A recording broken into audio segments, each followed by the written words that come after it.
지금으로부터 약 35년 전쯤의 일입니다. 그때 저는 강원도 철원에서 군 생활을 하고 있었습니다. 멀지 않은 곳에는 이 남과 북을 갈라놓은 철책이 가로막혀 있고 시도 때도 없이 웅웅거리며 들리는 이 대남 방송을 들으며 이 산 정상에서 근무를 하고 있던 때이었는데요. 어쩌면 지금과도 같이 이 푸르른 녹엽이 눈을 시원하게 하는 참 아름다운 그런 때이었는지 모릅니다. 참 뜬금없게도 소대를 지휘하는 소대장이 이 취침저모를 하면서 이런 질문을 하는 겁니다. 사랑의 반대말이 무엇이냐? 아마도 저를 비롯한 대부분의 소대원들은 이 소대장의 뜬금없는 질문에 이런 생각을 했을 텐데요. 웬 사랑? 왜냐하면 사실 군대라는 집단에서 이 사랑을 이야기하는 일이 그리 쉬운 일이 아니기 때문입니다. 그것도 그 사랑이 눈에 보이는 형이하학적인 사랑이 아니라 눈에 보이지 않는 추상적인 이 형이상학적인 사랑에 대한 질문이었기에 그것을 아는 이 몇몇 소대원들은 그 질문이 참 뜬금없다라는 생각을 하게 된 것입니다. 그렇지 않습니까? 군대라고 하는 이 남자들만의 집단에서 눈에 보이는 육적 사랑은 다들 좋아할지 모르지만 눈에 보이지 않는 이 추상적인 사랑은 이 머리 아프고 생각하기 싫은 일인 것입니다. 하지만 그럼에도 불구하고 소대장이 그런 질문을 한 것이 이 소대장은 흔히 말하는 이 꽃 소위 학사장교로서 이제 막 중위 계급을 달고 소대장이 된 이 신참 소대장으로 이 군대라고 하는 집단이 이 참 삭막하게 느껴졌기 때문입니다. 더군다나 이분은 신앙을 가진 분이었는데요.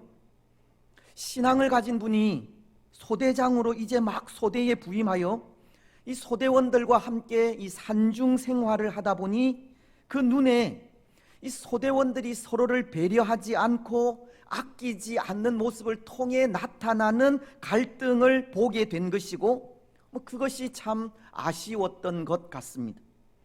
그래서 그것을 깨닫게 하려고 질문한 것이 사랑의 반대말이 무엇이냐는 거였습니다. 지금 소대원들이 사랑에 반대되는 삶을 살고 있다는 의도에서였던 겁니다. 이분이 법대를 나온 분으로 참 차원 높은 질문을 하신 겁니다. 여러분, 무엇입니까? 사랑의 반대말. 예, 제가 대답을 해야 되는데 아마 그때 우리 소대원들이 오늘 우리처럼 이런저런 대답들을 했을 것 같습니다. 그래서 미움이라는 대답을 한 것도 같고 시기라는 말도 한 것 같으며 사랑의 반대말이니 안사랑이라고 대답도 한 것 같습니다. 그런데 사랑의 반대말은 말씀하신 것처럼 무관심입니다. 고린도전서가 13장 4절로 7절을 통해 사랑은 오래 참고 사랑은 온유하며 시기하지 아니하며 사랑은 자랑하지 아니하며 교만하지 아니하며 무례히 행하지 아니하며 자기의 유익을 구하지 아니하며 성내지 아니하며 악한 것을 생각하지 아니하며 불의를 기뻐하지 아니하며 진리와 함께 기뻐하고 모든 것을 참으며 모든 것을 믿으며 모든 것을 바라며 모든 것을 견디느니라. 사랑은 상대방을 향한 배려요 존중이요 믿음이요 인내라면 이 무관심은 상대방을 향한 배려나 존중이 없고 믿음이나 인내가 없는 것을 말하는 겁니다. 다시 말씀을 드리면 소대장은 이 군대라고 하는 집단이 그렇게 사람에 대한 배려나 존중이나 믿음이나 인내가 없는 이 삭막한 집단이라는 것을 느끼고는 그러한 무관심을 버리고 서로에 대한 사랑을 가지자고 하는 의미에서 이 사랑의 반대말에 대한 질문을 하게 된 것입니다. 여러분, 그런 의미로 볼 때 오늘 우리가 살아가고 있는 이 시대는 어떠한 것 같습니까? 서로에 대한 관심을 가지고 배려하고 또 존중하며 믿음으로 인내하는 시대인 것 같습니까? 아니면 서로에 대해 배려할 줄 모르고 존중할 줄 모르는 이 무관심의 시대인 것 같습니까? 때로 이 시대는 서로에 대해 많은 관심을 가지기도 하고 또 없는 일을 만들어 말하는 것이 치대한 사랑을 가진 것처럼 보이기는 하지만 실은 그것이 사랑이 아니라 무관심의 한 표현입니다. 오늘 이 시대는 서로를 배려할 줄 모르고 존중할 줄 모르며 믿음이나 인내가 없이 살아가는 무관심의 시대라는 겁니다. 오늘날은 사랑이 식어가고 있는 시대라는 겁니다. 마태복음은 24장 10절로 12절을 통해 이렇게 말씀하고 있습니다. 그때에 많은 사람들이 실족하게 되어 서로 잡아주고 서로 미워하겠으며 거짓 선지자가 많이 일어나 많은 사람을 미혹하겠으며 불법이 성함으로 많은 사람의 사랑이 식어지리라. 그때에 이 마지막 때를 의미하지 않습니까? 오늘 우리가 살아가고 있는 이 시대를 의미합니다. 오늘 이 시대는 서로 미워하는 시대이고 불법이 성행하는 시대이며 사랑이 식어지는 시대임을 가르치고 있습니다. 오늘 마지막 시대를 살아가고 있는 우리는 서로가 서로를 배려할 줄 모르고 존중할 줄 모르며 믿음이나 인내가 없는 무관심의 시대를 살아가고 있다는 것입니다. 그런데 여러분, 여기 이 서로를 향한 이 무관심은 도덕적 불감증에서 파생하는 한 단면입니다. 이 도덕적 불감증으로부터 무관심이 나온다는 겁니다.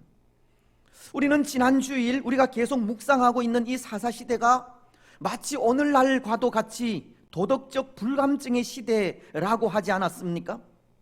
부도덕한 문제와 비리를 아무렇지도 않게 생각하는 시대, 잘못을 저질러 놓고도 반성할 줄 모르는 시대, 옳고 그름의 문제를 떠나 맹목적으로 따르는 시대, 하나님 앞에서 악을 행해도 부끄러움이 없는 시대, 죄에 대한 감각이 사라져 죄가 죄인 줄 모르는 시대. 오늘날은 이러한 시대이고 그래서 오늘날을 도덕적 불감증의 시대라고 하였던 겁니다. 오늘 우리는 이렇게 도덕적으로 무감각하게 변해가는 모습을 심각하게 받아들여야 한다고 했고, 그것은 자칫 우리 역시도 영적으로 둔해져서 죄를 죄로 생각하지 않게 될 경우가 있을 수 있기 때문입니다.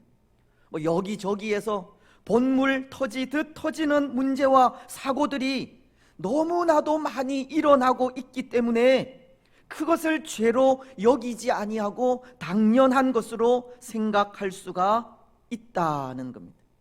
그래서 우리는 죄라는 것은 작은 것 하나라도 심각하게 생각해야 하고, 죄가 비록 작을지라도 그것을 죄로 인정하면서 단호하게 끊어낼 줄 알아야 한다라고 하였는데요.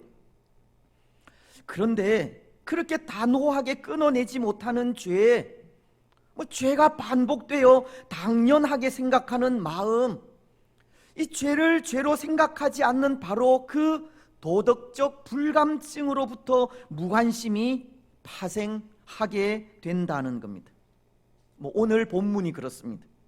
오늘도 우리는 계속해서 이 도덕적 불감증의 시대를 살아가고 있는 이스라엘 백성들의 모습을 보게 되고, 특히 오늘 우리가 볼 수 있는 이스라엘의 모습은 그렇게 영적으로 무감각한 시대를 살아가는 사람들이 보이는 무관심에 대한 말씀입니다. 오늘 10절은 이렇게 말씀하고 있습니다. 그 사람이 다시 밤을 지내고자 하지 아니하여 일어나서 떠나 여부스 맞은편에 이르렀으니 여부스는 곧 예루살렘이라.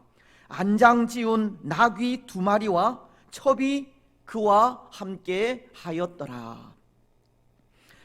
우리는 지난 시간 한 레위인에 대해 생각을 하였습니다.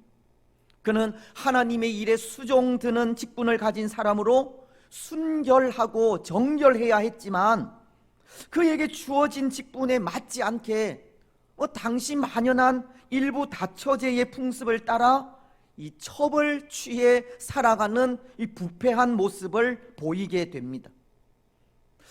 그런데 참 다행인지 불행인지 그 첩이 행음을 하고 고향으로 돌아가 버리고 마는데요, 아마도 이 일에 이 레위인이 이 바른 정신을 가진 사람이었다면 행음을 하고 고향으로 돌아가 버린 첩을 바라보면서 이것이 이 순결하고 정결한 레위인의 모습으로 돌아오기를 원하는 하나님의 뜻임을 깨닫고 다시금 레위인 본래의 모습으로 돌아와야 했지만 그렇게 하지를 못한 것입니다. 오매불망 그 첩을 그리워하며 잊지 못하여 첩의 고향인 베들레헴으로 찾아가기 때문입니다. 지난 시간 생각한 3절은 이렇게 말씀을 하십니다. 그의 남편이 그 여자에게 다정하게 말하고 그를 데려오고자 하여 하인 한 사람과 나귀 2마리를 데리고 그에게로 가매 여자가 그를 인도하여 아버지의 집에 들어가니 그 여자의 아버지가 그를 보고 기뻐하니라. 이 레위인은 첩을 잊지 못해 그 첩을 다시금 에브라임 산지 이 레위인이 거하는 곳으로 데려오고자 첩의 고향으로 찾아가게 된 것입니다. 뿐만 아니라 이 사위인 레위인을 기뻐하며 영접하는 장인의 요구대로 이 장인의 집에서 아내를 내어줄 때까지 며칠 동안을 머무르게 됩니다. 9절은 이렇게 말씀하고 있지 않습니까? 그 사람이 첩과 하인과 더불어 일어나 떠나고자 하며 그의 장인 곧 그 여자의 아버지가 그에게 이르되 보라 이제 날이 저물어 가니 청하건대 이 밤도 여기서 유숙하여 그대의 마음을 즐겁게 하고 내일 일찍이 그대의 길을 가서 그대의 집으로 돌아가라 하매. 첩을 데리러 왔다면 하루라도 빨리 그 첩과 함께 에브라임 산지로 돌아가야 하지만 이 레위인은 며칠 동안을 그렇게 머뭇거리고 있었던 겁니다. 여러분, 우리는 이 모습을 죄와 단절하지 못하고 죄와 더불어 먹고 마시며 즐기는 모습이라 하였습니다. 모르겠습니다. 때로 이러한 모습에 그래도 사람 사는 정이 있다라고 말씀하실 분이 있을지 모르겠는데요, 당시 다 자기 생각에 옳은 대로 살아가는 시대 속에 그래도 사랑하는 여인을 잊지 못해 찾아온 모습이라든지 장인이 며칠 동안을 함께 머물면서 먹고 마시기를 요구할 때 함께 먹고 마시는 모습이 그래도 아직은 사람 사는 정이 있다고 생각할지 모르겠다는 겁니다. 하지만 이것은 그런 차원이 아닙니다. 그것을 전하는 말씀이 아니라는 겁니다. 때로 이 모습이 인간적으로 정감 있는 모습처럼 보일 수 있지만 이것은 죄를 허용하는 것이고 죄에 대해 결단을 하지 못하는 것이며 죄와 더불어 살아가는 모습을 보여주는 장면인 것입니다. 이 죄라는 것은 우리가 즐길 만한 대상이 아니라는 것을 가르치는 말씀입니다. 죄는 우리 가운데 한번 들어오게 되면 쉽게 끊어내지 못하는 것임을 가르치는 것이고 우리 가운데 그렇게 들어온 죄를 단호하게 끊어버리지 않으면 우리 또한 이 레위인처럼 죄와 함께 먹고 마시며 즐기기까지 이 죄에게 이리저리 끌려다니게 된다는 것을 가르치는 겁니다. 그래서 오늘 우리에게 죄를 범한 이후에 그런 마음을 가지게 되는 경우가 있지 않습니까? 범죄 이후 이 괴로움을 느끼는 경우입니다.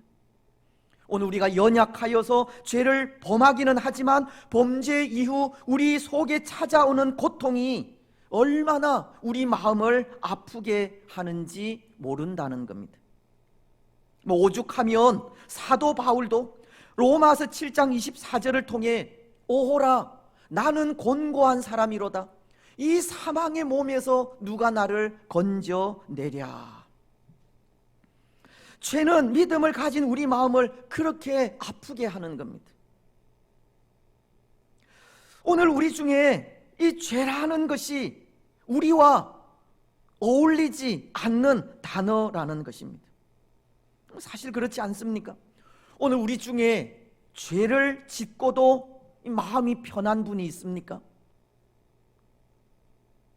죄를 지을 때가 가장 즐겁고도 즐겁도다라고 말씀하실 분 있습니까?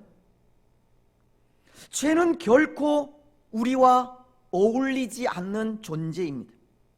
그래서 죄와는 단호하게 결단해야 하고 홀이라도 죄의 뿌리가 우리 속에 남아있지 않도록 완전히 끊어버려야 하는 겁니다. 하지만 오늘 레위인은 그 죄를 완전히 청산하지 못하고 장인의 집에서 며칠 동안을 유숙하며 죄와 더불어 먹고 마시며 즐기게 된 것입니다. 그런데 여러분, 문제는 그 다음입니다. 이 문제가 그 다음이라고 하는 것은 오늘 10절이 말씀하고 있듯이 이 레위인이 이제 드디어 장인의 집을 떠나 첩과 함께 집으로 돌아가는 길을 위해 길을 나설 때 이 발생한 사건을 두고 말하는 겁니다. 근데 집으로 돌아가는 길이 그렇게 가깝지가 않습니다. 11절 상반절이 그들이 여부스에 가까이 갔을 때에 해가 지려 하는지라. 여기 여부스는 오늘날의 예루살렘을 말합니다. 이 레위인이 거주하는 에브라임 산지로 가기 위해서는 이곳 예루살렘을 반드시 거쳐야 하고, 근데 이곳에 가까이 이르렀을 때 해가 지려고 한 것입니다. 이 근처에서 하룻밤을 세워야 한다는 겁니다. 그래서 레위인의 종은 가까운 여부스로 가서 그곳에서 밤을 지새우고 가자는 요구를 합니다. 11절 중반절 이하의 말씀입니다. 종이 주인에게 이르되 청하건대 우리가 돌이켜 여부스 사람의 성읍에 들어가서 유숙하십시다 하니. 하지만 레위인은 12절을 통해 이렇게 말을 합니다. 주인이 그에게 이르되 우리가 돌이켜 이스라엘 자손에게 속하지 아니한 이방 사람의 성읍으로 들어갈 것이 아니니 기브아로 나아가리라 하고.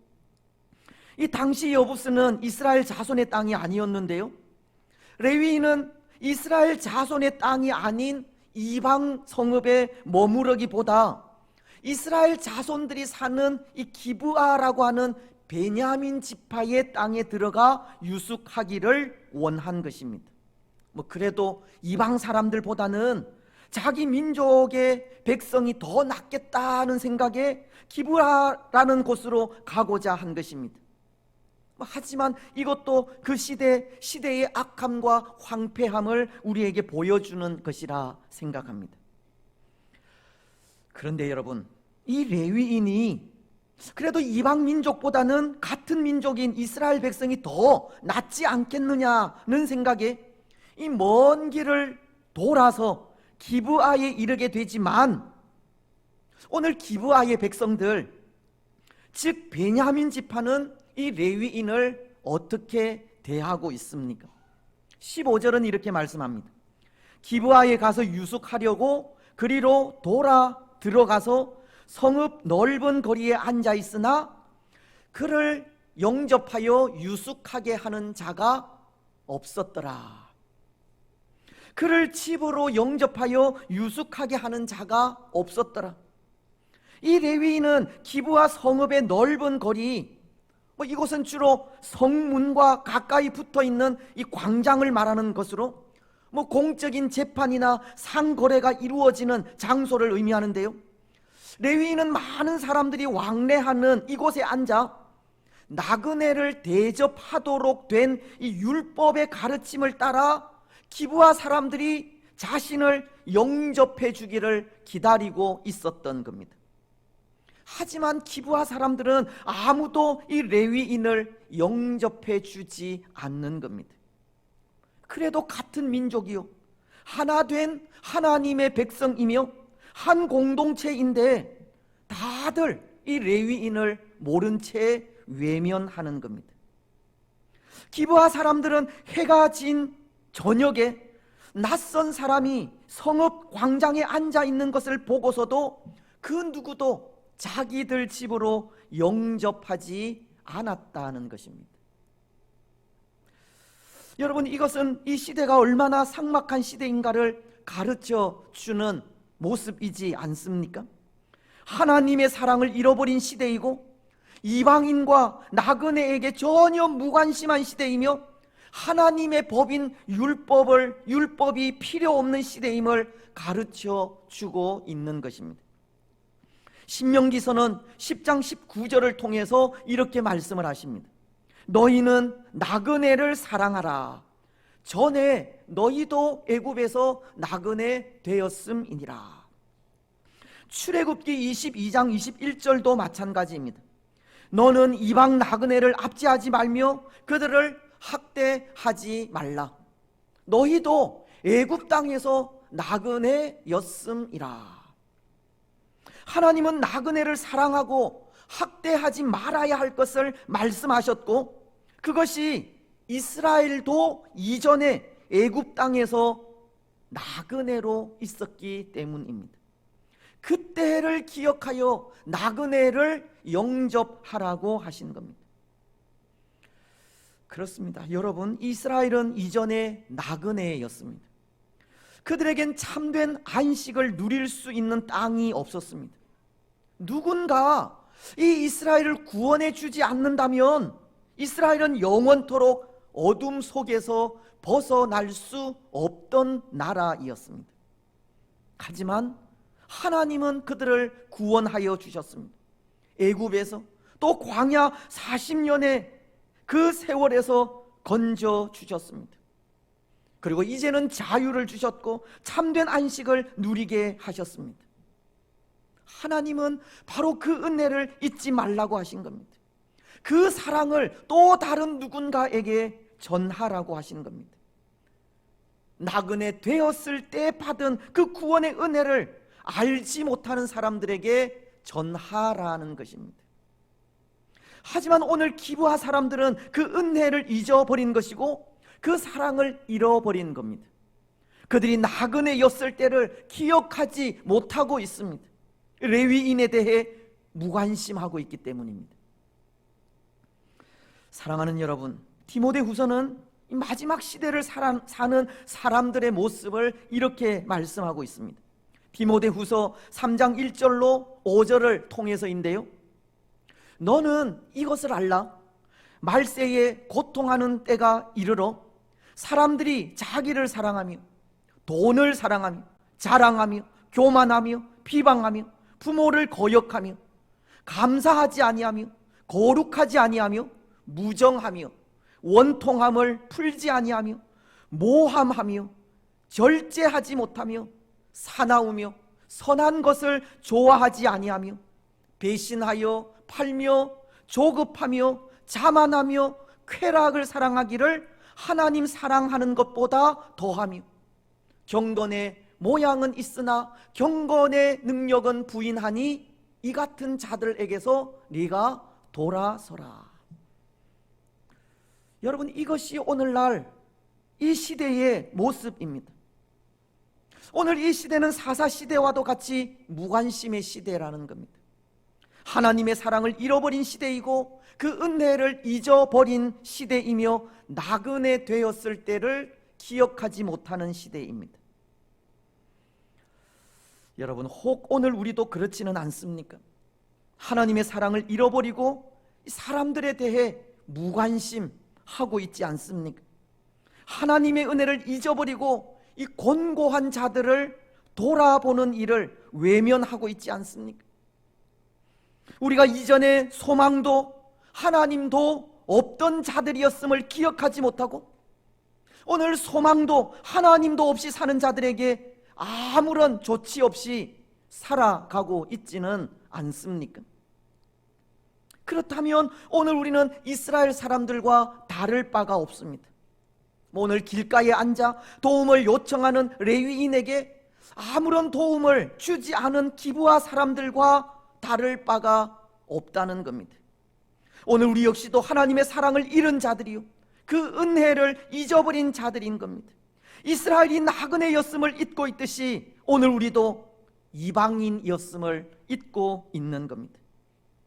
하지만 하나님은 이스라엘에게 애굽 땅에서 나그네였음을 기억하고 나그네를 사랑하라 하신 것처럼 우리도 이전에 이방인이었던 것을 기억하며 이방인들을 사랑하고 나아가야 합니다.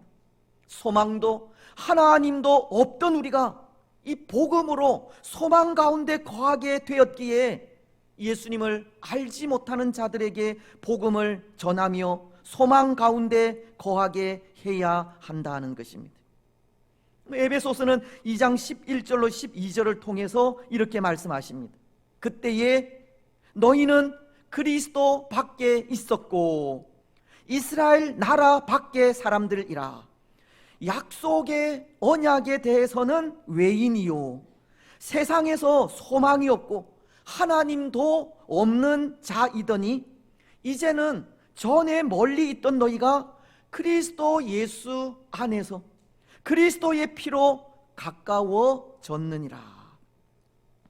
오늘 우리 역시도 이전에 그리스도 밖에 있었던 사람들이지만 이제는 그리스도 예수 안에서 그리스도의 피로 소망을 가지고 하나님을 가까이 하게 되었기에 그것을 기억하면서 예수님을 알지 못하는 자들에게 이 복음을 들고 나아가야 한다는 겁니다. 만약 그렇게 하지 않고 예수님을 알지 못하는 사람들에 대해 계속 무관심하게 된다면 오늘 기브아 사람들과 다를 바가 없는 똑같은 사람들이 되는 것입니다.